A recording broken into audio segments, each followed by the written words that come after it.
السلام عليكم ورحمة الله وبركاته. ازيكم يا حبايبنا؟ عاملين ايه؟ يا رب تكونوا بخير. وحشتوني جدا جدا حبايب قلب شوشو. تعالوا كده مع بعض هنعمل ايه يا ترى؟ هنطبخ ايه النهارده؟ هنعمل مع بعض النهارده كشري مصري.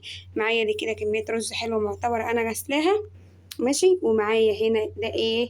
ده عدس بجبة كده، انا نقعاه بمية سخنة مش هسلقه، لان انا هحط العدس على الرز مع الشعرية المتحمرة. معايا برضو الشعرية متحمرة كده جاهزة معايا، ومعايا مكرونة اسباجيتا هسلقها، ومعايا مكرونة كمان عادية هعملها، ومعايا طماطم عشان هنعمل الصلصة، ومعايا البصل بتاع الصلصة والبصل اللي احنا هنحمره كده على الوش، ومعايا توم متفرز في الفريزر. تعالوا بينا بقى هنشوف هنعمل مع بعض ايه. اول حاجة كده همسكها، انا غاسلة الرز كويس جدا، همسك اللهم صل على النبي،